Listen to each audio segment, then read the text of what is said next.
이 기간은 우리가 예수께서 우리를 구원하시기 위해서 걸어가신 그 여정을 따라서 그 은혜를 이제 묵상하는 그런 기간입니다. 특별히 오늘은 그 여정 속에서 행해졌던 신앙 고백을 중심으로 해서 함께 은혜를 나누려고 합니다. 자, 하루 예수께서 제자를 데리시고 빌립보 가이사랴 지방에 이제 이르시죠. 자, 이곳에서 예수님께서 제자들에게 물어보십니다. 야, 사람들이 도대체 나를 누구라 하느냐? 이렇게 물어보세요.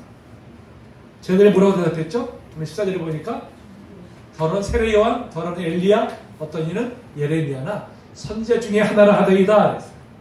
그 사람들이 예수님을 지금 세례 요한이 환상했거나 아니면 엘리야나 예레미야가 환상했든지 아니면 선지자 중에 한 분입니다. 이렇게 좀 생각합니다. 이렇게 이제 이야기 말씀드렸어요. 예수님을 그저 믿음의 위인 중에 하나로 이렇게 이제 여긴 것이죠. 여러분 지금도 세상 사람들은 예수님을 성인 중에 한 분 이렇게 여기고 있죠. 성인 중에 한 분으로. 제가 이제 우리 국민학교 때죠. 국민학교 시절에 제가 배운 바에 의하면 그때 4대 성인, 4대 성인. 누구죠? 4대 성인? 네? 부처. 부처가 석가모니입니다. 부처. 그 다음에 또 공자. 그 다음에 소크라테스. 그리고 예수님. 이렇게 해서 네 분을 가리켜서 4대 성인이다. 이렇게 이제 학교에서 그렇게 이제 가르칩니다. 또 실제 많은 사람들이 그렇게 생각하고 있어요. 자, 그때는 우리는 도대체 예수님을 누구라고 고백해야 될까요? 누구라고? 자, 이제 그 답을 한번 찾아봅니다. 자, 예수님께서 제자들이 이제 그렇게 답을 하니까 물어보시죠. 오늘 제목대로 너희는 나를 누구라 하느냐? 이렇게 이제 단도직입적으로 물어보세요. 자, 실제로 가장 중요한 건 뭐예요? 예수님을 따르는 제자들이 예수님을 어떻게 생각하는지가 가장 중요하잖아요. 그렇죠? 마찬가지죠. 우리가 예수님을 따르는 우리들이 예수님을 어떻게 생각하느냐가 굉장히 중요한 것입니다. 자, 예수님 이렇게 물으시니까 늘 앞뒤 가리지 뛰어드는 사람이 누구예요? 베드로잖아요. 베드로. 그렇죠? 베드로가 튀어나와가지고 주는 그리스도시요 살아계신 하나님의 아들이십니다. 이렇게 이제 고백합니다. 요새 이 그리스도는 헬라어로서요.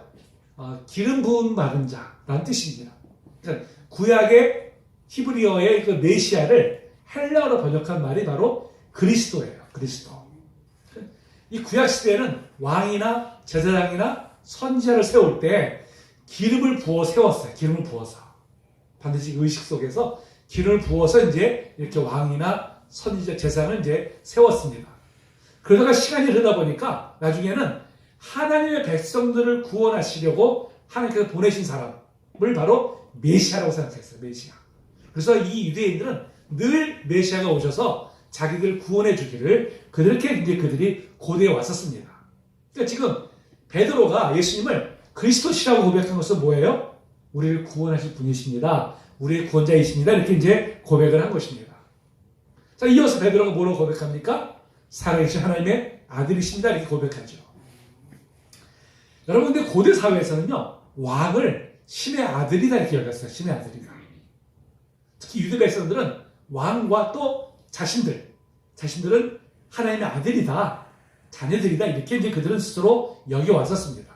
그런데 자, 여기서 고백한 하나님의 아들이라는 고백은 바로 그런 것을 뛰어넘는 것이죠. 뛰어넘는 바로 정말 하나님의 아들, 신적인 존재입니다. 이렇게 이제 고백을 한 것입니다. 자, 이러한 고백이 예수님 마음을 너무나 기쁘게 했어요. 너무나 흡족하게 했습니다. 너무나 기뻐하시면서 자, 뭐라고 말씀하셨어요? 17절에 보니까 바요나 시몬아 했어요. 바요나는 요나의 아들이라는 뜻입니다. 요나의 아들 시몬아, 내가 복이 있다. 복이 있다. 그럼 그 신앙 고백이 뭐예요? 복 있는 자만 할 수 있는 고백입니다. 우리가 그런 고백을 드리면 우리도 바로 복 있는 자인 줄로 믿습니다. 아멘. 자, 그렇다면 바로 이 주는 그리스도의 살아계신 하나님의 아들이신데 그럼 도대체 그분이 어떤 분이신가가 중요하잖아요. 그분이 어떤 분이시냐. 자, 이미 예수님 오시기 700년 전에 바로 이사야 선지자를 통해서 하나님께서 장차 오실 메시아가 어떤 분이신지를 이미 예언한 바가 있잖아요. 이미 예언한 바가. 자, 특별히 이사야 선지자는 예수님을 고난의 종으로 묘사를 했어요. 고난의 종으로. 자, 같이 한번 좀 길지만 한번 읽어봅니다. 자, 시작. 그는 실로 우리의 질고를 지고 우리의 슬픔을 당하였거늘 우리는 생각하기를 그는 징벌을 받아 하나님께 맞으며 고난을 당한다 하였노라. 그가 찔리는 우리의 허물 때문이요 그가 상함은 우리의 죄악 때문이라. 그가 징계를 받음으로 우리는 평화를 누리고 그가 채찍에 맞음으로 우리는 나음을 받았도다. 우리는 다 양 같아서 그를 행하여 각기 제 길로 갔거늘 여호와께서는 우리 모두의 죄악을 그에게 감당시키셨도다. 아멘. 이미 하나님께서 이사야 선지를 통해서 보내고자 하셨던 그 메시아는 결코 영광스러운 왕으로 오신 것이 아니라 뭐예요? 우리의 죄악을 다 담당하실, 우리의 죄를 사해 주실 바로 그런 구원자로, 고난받는 종으로 이 땅에 보내실 것임을 이미 그렇게 예언하신 바가 있어요. 실제로 예수님은 그러한 분으로 사실 오셨습니다. 그런데 당시 유대 백성들은 사실 하나님께서 말씀하셨던 이 고난의 종으로 기대하는 것이 아니었어요. 그들은 지금 오랜 세월 동안 그야말로 반식민지 상태에 있었어요. 반식민지 상태. 그들이 바벨론 포로로 끌려갔다 돌아왔지만 여전히 계속해서 페르시아의 압제에 있었고요. 그 하나 있었고 헤롯 왕조의 산하에 있었고요. 또 로마의 또 지금 식민지 상태로 그렇게 살고 있습니다. 그래서 그들이 열망이 뭐겠어요? 열망이. 어서 이 압제에서 벗어나서 자기들만의 왕국, 자기들만의 나라를 이제 건설하기를 원했죠. 근데 예전의 역사 속에서 바로 다윗 왕이 가장 강대한 영토를 그들이 건설했었어요. 강대한 그들이 나라를 건설했었습니다. 그러니까 늘 그들이 바라는 바가 뭐예요? 다윗 같은 그런 메시아가 와서 자기들을 구원해 주기를. 그들은 그렇게 이제 갈망하고 있었습니다. 근데 실제로 유대 백성들만이 아니라 지금 예수님을 따라가 다니는 제자들조차도 그들의 생각과 다르지 않았었어요. 이제 제자들이 예수님과 함께 예루살렘 올라가면서 자, 예루살렘에 올라가시기만 하면 이제 저 헤롯 왕조를 무너뜨리고 저 로마를 지금 무너뜨리고 이제 왕국을 건설하실 것이다. 그러면 자, 이제 우리도 예수님 곁에서 높은 지위에 올라서 이제 이 권력을 누릴 것이다. 이런 기대에 불풀어 있었어요. 기대. 그러니까 예수님께서 나는 십자가를 지기 위해서 올라간다고 수차례 말씀하셨어요. 사실은. 그런데도 그들의 귀에 들어오지 않는 거예요. 그 말이. 인간이 자기가 듣고 싶은 것만 들어요. 사실은. 듣고 싶은 것만. 그렇잖아요. 듣고 싶은 것만 듣죠. 근데 똑같은 자리에서 똑같은 얘기를 들었는데도 다 나중에 보면 얘기가 틀려지잖아요. 그게 왜 그래요? 다 자기가 듣고 싶은 것만 들어서 그래요. 그러니까 지금 저희들도 듣고 싶은 것만 듣는 거예요. 지금 계속해서. 심지어 예수님께서 나는 지금 십자가를 지게 올라가신다고 말씀하셨음에도 불구하고 그들은 어떤 짓을 했습니까? 한번 읽어볼까요? 자, 시작. 가버나움에 이르러 집에 계실새 저희들에게 물으시되 너희가 길에서 서로 토론한 것이 무엇이냐 하시되 그들이 잠잠하니 이는 길에서 서로 누가 크냐 하고 쟁론하였습니다. 참 기가 막히실 거예요. 예수님 입장에서는. 자신은 지금 십자가를 주시기 위해서 지금 이 길을 올라가시는데 쟤들은 지금 뭐예요? 동상이몽이잖아요. 그렇죠? 쟤들은 오직 예수님 올라가서 예수님 왕이 되시면 자기들은 정말 이 높은 자리를 차지할 것이다. 이 기대감은 부풀어 있어요. 그러다 보니까 쟤들끼리도 어떻게 서로 경쟁하는 거예요. 누가 더 높은 자리를 차지할 것이냐. 이 갖고 서로 싸우는 거예요. 이게 바로 쟤들의 모습입니다. 여러분, 쟤들의 모습이 비단 그들만의 모습일까요? 과연 우리는 아니냐는 것이죠. 우리는. 여러분, 우리가 쟤들과 다를 바 없이 성경에서 말씀하시는 예수를 믿는 것이 아니라 내가 믿고 싶어하는 예수를 믿고 있는 것은 아닐까. 그러면서 나는 잘 믿고 있다고 우리가 혹시 착각하고 있는 것은 아닐까. 우리가 한번 이 시간 우리의 신앙을 한번 우리가 돌아보길 원합니다. 여러분, 우리는 지금 누굴 믿고 있죠? 누구를? 당연하죠. 하나님 믿습니다. 또 예수 그리스도를 우리는 믿습니다. 그렇다면 여러분이 믿는 하나님, 우리가 믿는 하나님은 도대체 어떤 하나님을 알고 믿고 있을까요? 어떤 하나님을? 자, 모세가 출애굽한 후에 신의 산으로 그들을 이끌고 간 이스라엘 백성들을 가서 이제 그들을 산 밑에 내려놓고 자신은 식기문을 받기 위해서 신의 산 정상에 올라갑니다. 며칠 동안 있었죠? 40일 동안. 그렇죠. 40일 동안 모세가 안 내려오니까 밑에 있던 백성들이 불안해지기 시작했어요. 저 모세가 죽었나 보다. 이제 우리는 길 잃어 양 되는 것 아닌가? 마음에 아론에게 뭘 요청합니까? 아론에게 우상을 만들어 달라고 하죠. 우상을 만들어 달라고. 그러니까 다 금고를 가져오라 해가지고 그 앞에서 뭘 만듭니까? 금송아지를 딱 만들어요. 그리고 그 앞에서 막 절을 합니다. 경배를 하고 예배를 드려요.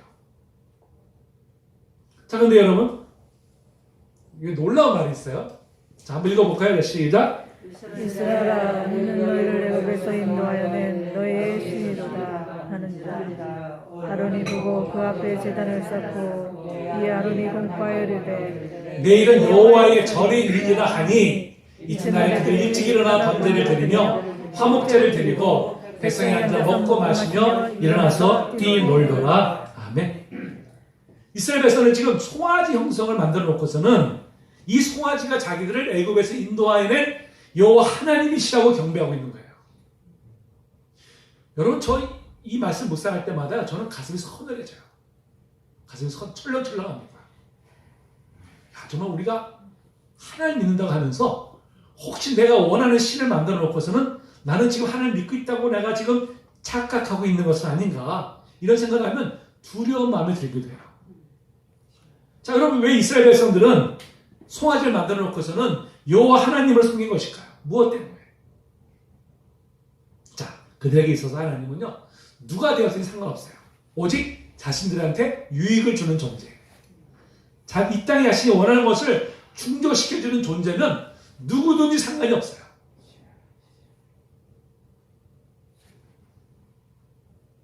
그렇기 때문에 이런 송아지 형상을 만들어 놓고서는 여호와 하나님이라고 섬긴 거예요. 여호와 하나님이라고. 그러니까 자신들이 하나님을 위해 존재하는 것이 아니라 자신들을 위해 존재하는 신을 만드는 것이죠. 이런 잘못된 인식이 그들만이 아니라 그들의 후손들까지 우상 숭배의 자리로 이제 떨어지게 했잖아요. 끝내 하나님의 무서운 진노를 받아서 그들이 멸망당하고 말았습니다.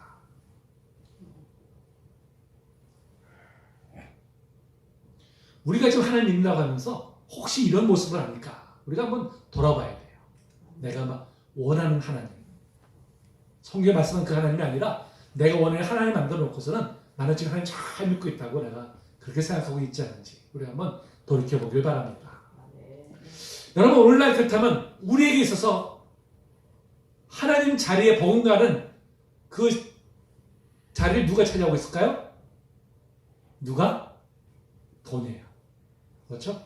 지금 우리가 정말 돈이 없이는요, 한시도 살아갈 수 없는 그런 세상을 우리가 살아가고 있어요. 예전에 사실 이 동경 문화 속에서는 웬만한 것은 다 자급자족하잖아요. 하니까 돈의 필요성을 그렇게 심각하게 느끼진 않았습니다. 근데 이 급속한 이 도시화가 이루어지면서 돈의 필요성을 이제 절감하게 됐죠. 도시라는 것은요, 돈이 없으면 하루도 살아갈 수 없는 것입니다. 어떤 것도 할 수 없는 바로 이제 그런 시대, 그걸 우린 살아가고 있어요. 자, 그러다 보니까 어느샌가 돈이 그 필요성을 넘어서 숭배의 자리까지 지금 차지하고 말았습니다. 과거에는 명예만 있으면요, 돈은 없어도 됐다고 생각했었어요. 근데 지금 어떻습니까? 돈이고 명예고 다 찾아내요. 전부 다. 수단과 방법을 가리지 않고 막 돈을 가지려고 하니까요, 취하려고 하니까 온갖 죄악이 난무하고 있습니다. 지금 미얀마에서 군부에 의해서 양민들이 학살당하고 있잖아요. 우리 광주 사태처럼 그런 끔찍한 일들이 지금 일어나고 있습니다. 여러분, 왜 그럴까요? 왜 자기 백성들을 그렇게 끔찍하게 좀 학살하는 것일까요? 그 안에 보면 뭐가 있습니까? 더 많은 부를 취하려고. 다른 거 없어요. 오직 탐욕 때문에 자기 백성까지도 학살하는 것이 바로 인간의 모습인 것입니다. 이게 돈을 좀 숭배하는 사람들의 모습이에요.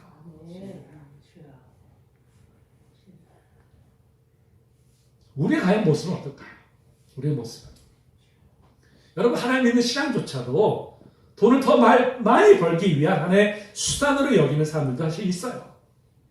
우리의 믿음조차도 구원을 얻기 위함이 아니라 이 땅의 복을 받기 위한 그런 수단으로 여기는 사람들도 있다는 것입니다. 그러면서 우리는 온전한 믿음을 가지고 있다고 내가 지금 착각하고 있는 것은 아닐까요? 여러분, 그렇기 때문에 우리가 힘써 해야 될 일이 뭐예요? 가장 우선되는 일은 우리의 믿음을 점검하는 것입니다. 점검. 우리가 과연 하나님을 제대로 믿고 있는지, 정말 성경의 말씀을 하나님 믿고 있는지를 우리가 돌아봐야 돼요. 바울 사도도 이렇게 권면했죠. 한번 읽어볼까요? 시작. 너희는 믿음 안에 있는가? 너희 자신을 시험하고 너희 자신을 확증하라. 예수 그리스도께서 너희 안에 계신 줄을 너희가 스스로 알지 못하느냐? 그렇지 않으면 너희는 버림받은 자니라. 아멘. 자, 너희가 지금 믿음 안에 있는지 시험하고 확증했는데 그 믿음이 뭐예요? 그리스도께서 우리 안에 계신 것을 아는지 모르는지가 바로 믿음의 기준이에요. 리트머스 시험지입니다. 예수 그리스도께서 내 안에 계시다는 것은 뭘 말하는 것이죠? 전에는 내가 내 삶의 주인으로 살았는데 이제는 예수님께서 내 삶의 주인이시라는 것이죠. 그것이 바로 참된 믿음이라는 것입니다. 그걸 지금 시험하라는 거예요. 점검해 보라는 것입니다. 그러니까 여러분, 우리가 믿는 하나님이 도대체 어떤 분이신지를요, 그래서 우리가 잘 알아야 돼요. 늘 말씀드리죠, 제가. 제발 덮어놓고 믿으면 안 됩니다. 여러분, 덮어놓고 믿는 믿음이 이게 정말 잘못된 믿음이에요. 열어놓고 믿어야죠. 알고 믿어야죠. 그래야 우리 믿음이 흔들리질 않아요. 바른 믿음에 우리가 설 수 있는 것입니다. 제가 계속 강조하는 게 뭐예요? 성경, 말씀을 가까이 하시라고. 말씀 배우는 일에 힘쓰시라고. 말씀 묵상에 힘쓰시라고 제가 늘 권면드리는 이유가 뭐예요? 그래야 우리가 하나님을 바로 알고 바로 믿을 수 있고, 그래야 우리가 온전한 구원에 이룰 수 있기 때문에 그런 것입니다. 성경 읽도 잘하고 계시죠? 아멘? 이렇게, 근데 안 붙이세요, 왜 이렇게. 빨리 붙이세요. 네, 좋은 말 할 때.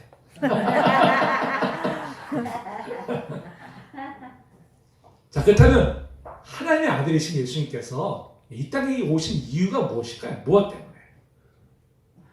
이 땅이 바로 하나님의 나라를 세우기 위해서 오셨어요. 자, 예수님께서 첫 번째 공생애 때 선포하신 말씀이 뭐였을까요? 읽어볼까요? 시작. 이때부터 예수께서 비로소 전파하여 이르시되 회개하라, 천국이 가까이 왔느니라. 그래서 천국은 하나님 나라를 의미합니다. 하나님 나라. 자, 예수님께서 십자가에 죽으시고 부활하신 후에 40일 동안 제자들과 함께 계셨어요. 그때 뭐 하셨다 그랬죠?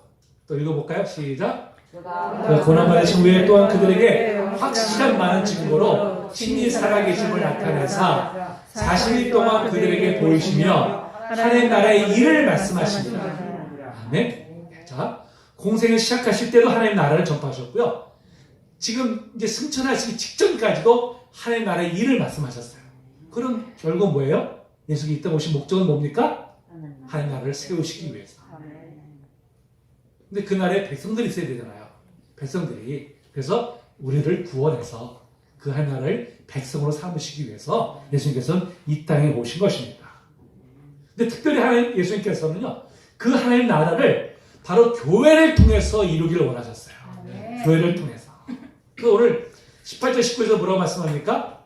내가 이 반석 위에 내 교회를 세우리니 그랬어요. 네, 반석 위에. 여러분, 이 반석이 뭘까요? 반석.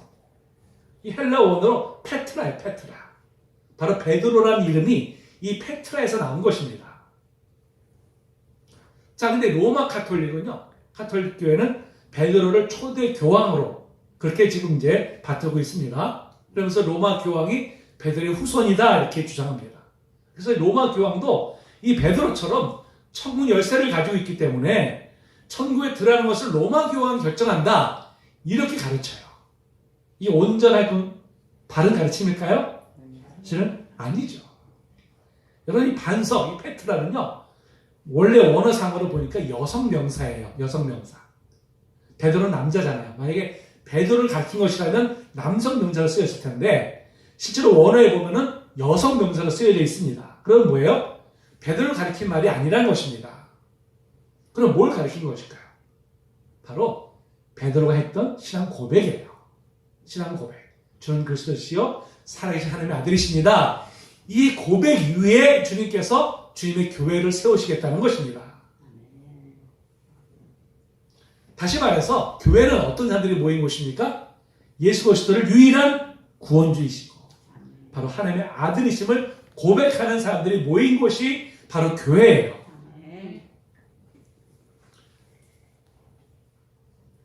여러분, 이단들도요, 스스로 교회라고 칭해요. 교회다. 이렇게. 하나님의 교회, 안성호 하나님의 교회도 교회라고 하잖아요. 신천지도 교회라고 해요. 이단들도 다 자기들 교회라고 합니다. 근데 그것은 다 뭐예요? 가짜 교회예요. 왜 가짜 교회일까요? 왜 그릇된 교회일까요? 이 신앙 고백이 없기 때문에 그렇잖아요. 주는 그리스도시요 살아계신 하나님의 아들이십니다는 이 고백이 없기 때문에, 그래서 그들은 교회라는 명칭을 썼지만 참된 교회는 아니라는 것입니다. 그러니까 참된 교회냐 아니냐를 구별하는 표지가 어디 있어요? 표지가 바로 이 신앙 고백 위에 있습니다. 신앙 고백 위에. 특별히 이것을 우리가 교리상으로 삼위일체라고 표현하죠. 삼위일체. 그렇죠? 성부 하나님, 성자 하나님, 성령 하나님이 위격이 다 다르지만 실제로는 그분들이 한 분이시다. 이게 바로 이제 삼위일체죠. 근데 사실 우리가 우리 이성으로는 사실 이해를 못합니다. 그렇죠? 이해할 수 있는 대상이 아니고 뭐예요? 믿음의 대상이에요. 믿음의 대상. 그런데 성경에서 말씀하고 있기 때문에, 성경에서 이 삼위일체를 말씀하고 있기 때문에 우리는 삼위일체를 믿습니다. 그러니까 이 삼위일체의 신앙 고백 위에 바로 교회가 세워져 있는 거예요. 교회가. 자, 이 삼위일체가 잘 나타나 있는 본문이 있죠?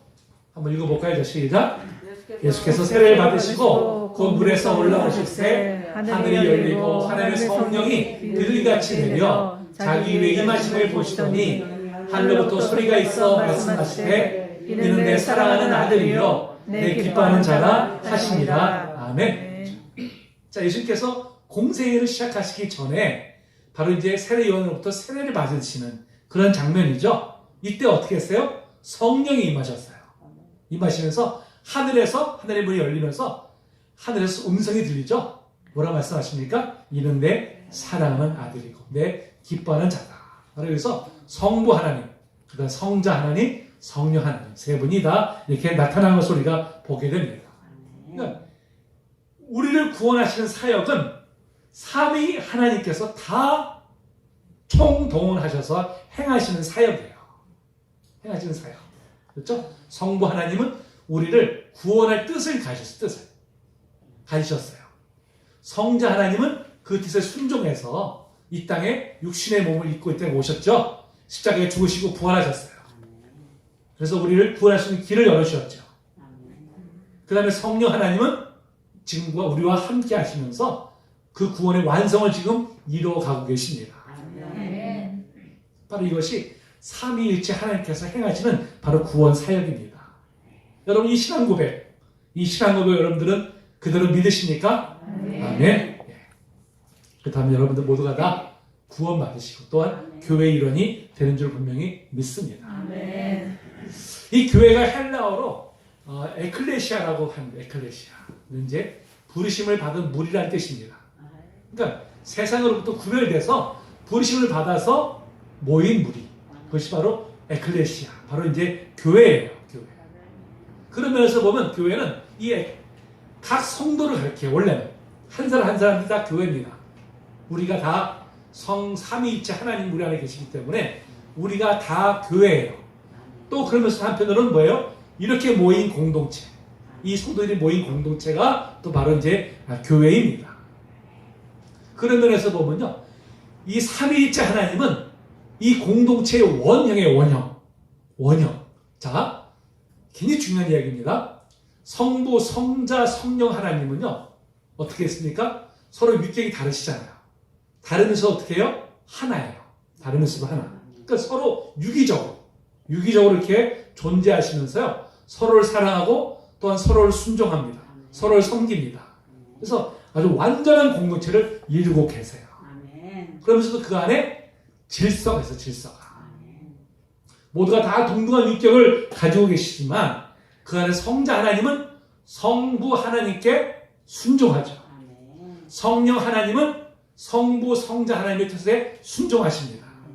서로 동등한 위격이시지만 그 안에 질서를 가지고 그렇게 지금 운행하고 계신다고 하는 것입니다.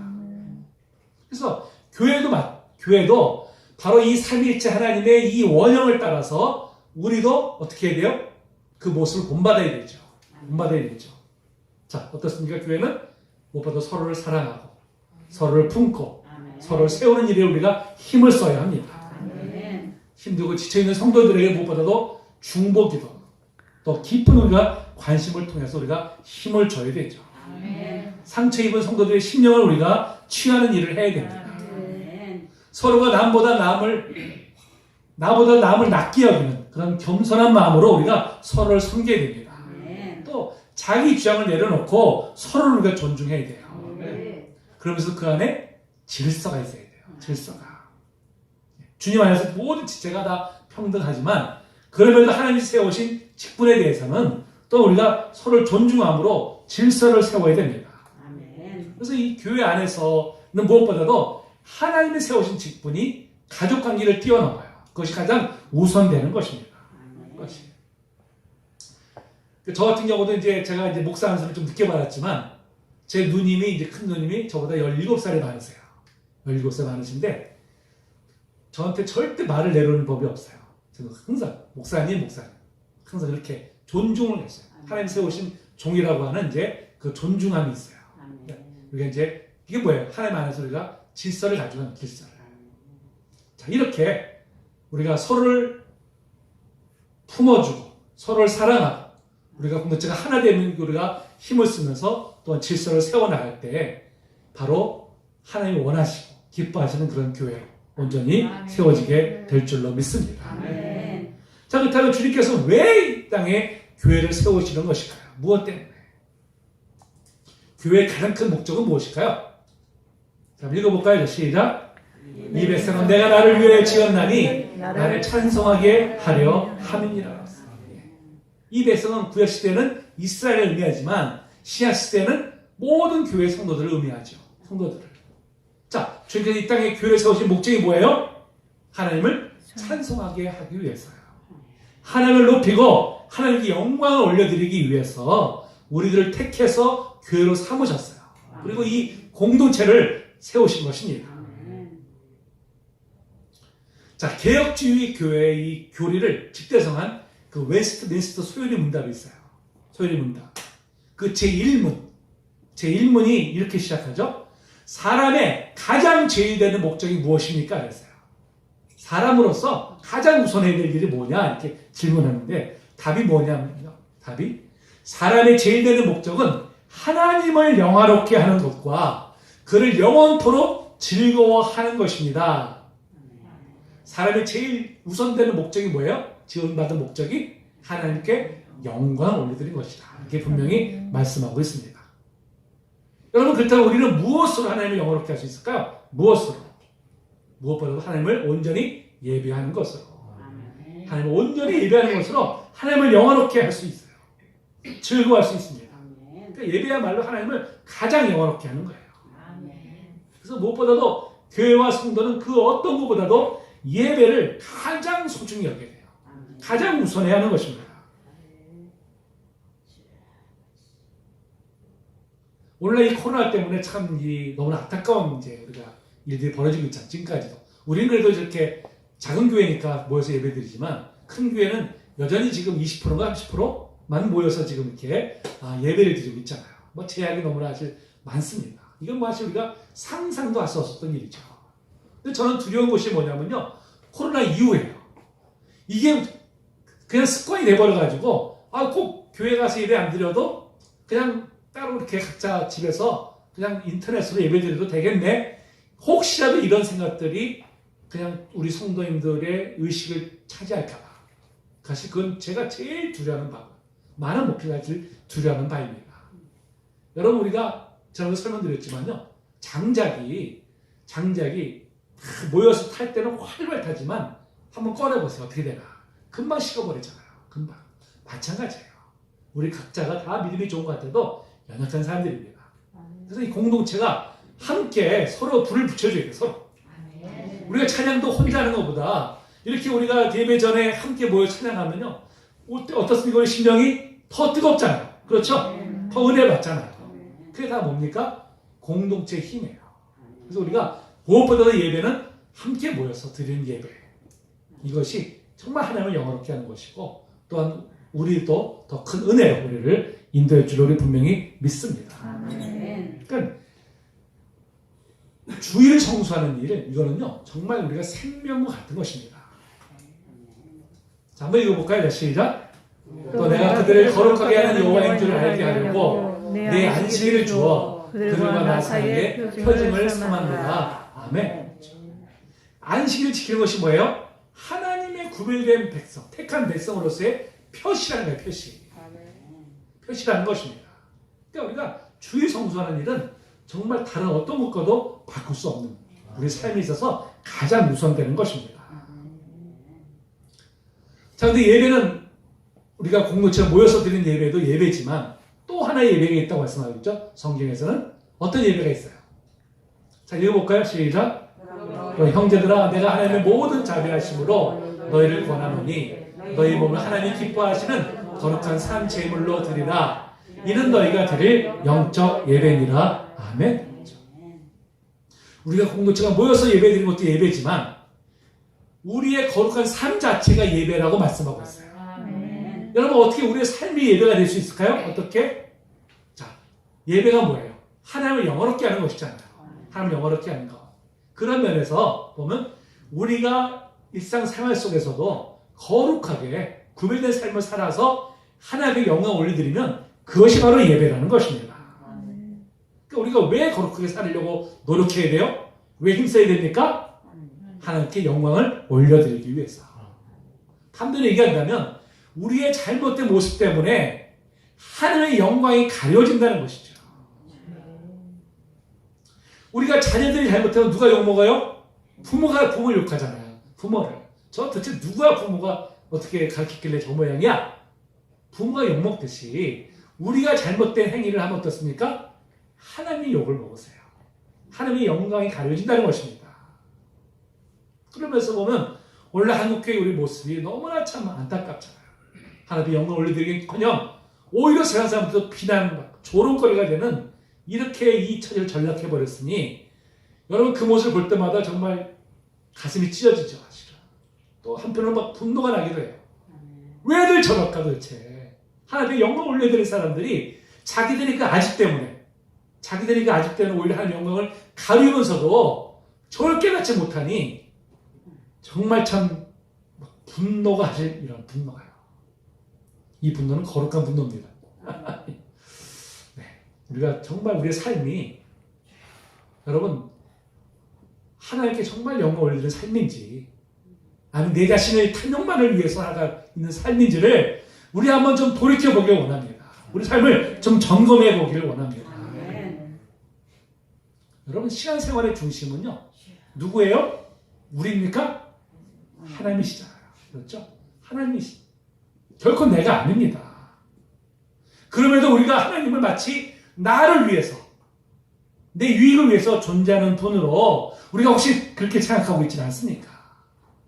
혹시 내 필요한 것을 채워주는 것을 기준으로 하나님을 우리가 판단하고 있지는 않냐는 것이죠.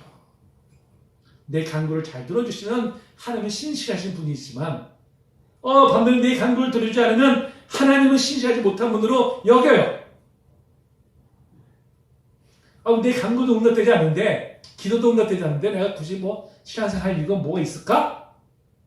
이런 생각들을 하면서 신앙생활에서 멀어진 분들이 있어요. 참 너무나 안타깝습니다. 이런 분들은 뭐예요? 자신이 태양이고요. 하나님을 태양을 중심으로 도는 위성 정도를 이렇게 지금 여기고 있는 것이죠. 그건 온전한 신앙생활이 아닙니다. 하나님의 태양이시죠. 우리는 하나님의 주변을 돌고 있는 위성이에요. 근데 지금 주객이 전도돼 버렸어요. 여기서부터 우리의 잘못된 모습들이 다 나타나고 있는 것입니다. 여러분 우리가 하나님의 백성이 되고 교회 일원이 되었다는 것은 여러분 뭘 말한 것일까요? 무엇을? 우리 자신이 하나님의 영광을 위해서 존재하고 있음을 알고 이제는 정말 자기 자신을 중심으로 해서 살아왔던 그런 삶을 청산하고 하나님의 영광을 위해서 살겠다고 하나님을 중심으로 살겠다고 결단한 것입니다. 이제 교회가 머리가 되시는 예수 그리스도를 온전히 중심에 모시고 예수 그리스도를 따르겠다고 결단한 것이죠. 예수 그리스도를 나의 삶의 주인으로 모시고 온전히 순종하겠다라고 결단하는 것입니다. 아멘. 여러분 그것이 바로 온전한 신앙생활이에요. 온전한 신앙생활. 지금 예수님께서 우리에게 오셔서 너희는 나를 누구라 하냐 물어보신다면 여러분 무엇이라고 대답하시겠습니까? 무엇이라고? 정말 성경에서 말씀하시는 그 예수님을 내 주님으로 고백하고 있습니까? 아니면 내가 원하는 나에게 필요를 채워주시는 그런 분으로 우리가 생각하고 그분을 우리가 믿고 따르고 있지는 않습니까? 주는 그리스도시요 살아계신 하나님의 아들이십니다. 아멘. 예수님은 나의 주님이세요. 그러면 그분이 내 삶의 주인이십니다. 이제 내가 내 뜻대로 그분을 이끌어가는 것이 아니라 이제 그분의 뜻이 나를 이끌어가시도록 아멘. 내 모든 것을 그분께 맡겨드리는 것. 그것이 바로 이 사순절을 지나가면서 다시 한번 우리가 점검해야 되고 또 결단해야 될 신앙의 모습인 줄로 믿습니다. 아멘. 찬양하십시다.